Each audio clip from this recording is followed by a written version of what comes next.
Bamako le 6 avril 2021, bonjour à vous et bienvenue à votre flash d'information sur Malicouna Fonouir TV.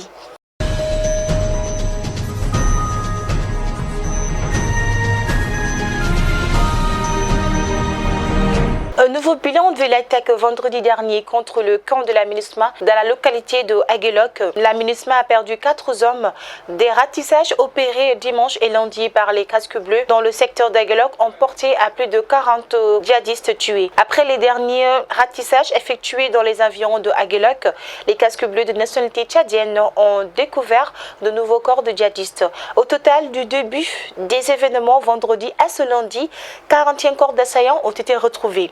Parmi eux se retrouvait celui de quelqu'un présenté comme étant Abdullah Ag Al-Baka. Il serait l'un des bras droits d'Ag Iyad Ag-Ghali, le chef du groupe de soutien à l'islam et aux musulmans. 5 djihadistes ont également été arrêtés au cours de la même période. Le ministre de l'Agriculture, de l'Élevage et de la Pêche a lancé jeudi dernier les travaux du programme annuel d'entretien PAE des réseaux hydrauliques de l'Office du Niger pour l'exercice de l'année 2021. Mahmoud Ould Mohamed, accompagné à cet effet par le président directeur général de l'Office du Niger, Abdelkader Konati, s'est rendu à Markala, à Eremakono, à Massala, à Minimana et Siribala pour s'assurer du démarrage effectif des travaux.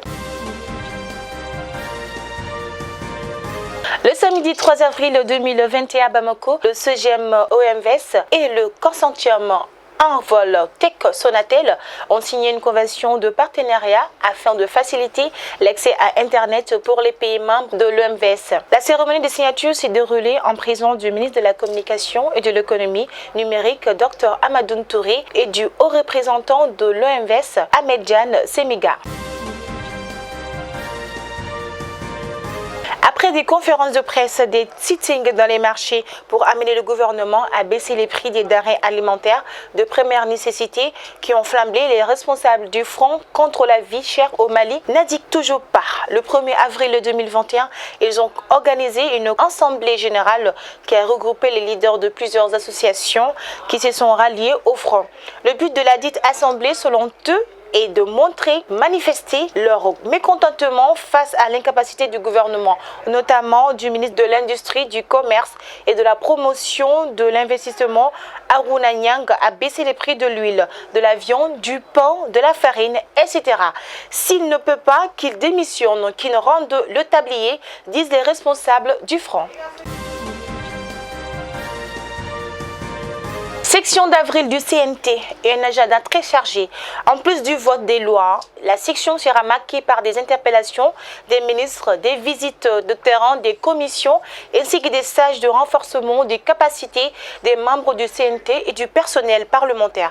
La cérémonie d'ouverture de la section ordinaire d'avril 2021 du Conseil national de la transition CNT a eu lieu hier à l'après-midi au Centre international de conférence de Bamako, CICB, sous la présidence de son président Malik Diaw. D'une durée de 90 jours, elle a son ordre du jour 14 dépôts, dont 13 projets et une proposition de loi. Les Aigles connaissent désormais le calendrier des éliminatoires de la Coupe du Monde Qatar 2022. Pour le capitaine Amari Traoré et ses coéquipiers, la campagne démarrera avec la réception du Rwanda au stade du 26 mars, entre le 5 et le 8 juin prochain, au compte de la première journée des éliminatoires zone Afrique. Après le Rwanda, la sélection nationale ira en Ouganda pour défier The Cranes, c'est-à-dire les Crues, surnom de la sélection ougandaise lors de la deuxième journée des éliminatoires prévus du 11 au 14 juin prochain. Actualité en dehors de nos frontières, direction le Bénin, où cela fait 5 ans que Patrice Talon est en fonction et l'opposition ne veut pas qu'il reste toujours une seconde de plus. Or, la modification de la Constitution et du calendrier électoral lui donne une rallonge d'1 mois et demi. Cet adversaire politique de la diaspora appelle à descendre dans les rues, une journée délicate qui inquiète à Cotonou, d'autant plus que des incidents ont été signalés dans la nuit. Au Nigeria, plus de 1800 prisonniers se sont échappés d'une prison du sud-est du Nigeria dans la nuit de dimanche à lundi après un assaut mené par des hommes armés non encore identifiés. L'attaque n'a pas été revendiquée, mais les soupçons se tournent vers l'UPOD, c'est-à-dire le groupe indépendantiste du Biafra implanté dans la région d'Imo où a eu lieu justement cette attaque. Et c'est ce qui me fait à votre flash d'information. Merci à vous de l'avoir suivi. Nous vous souhaitons une bonne suite de programmes sur nos chaînes et surtout qu'Allah bénisse le Mali.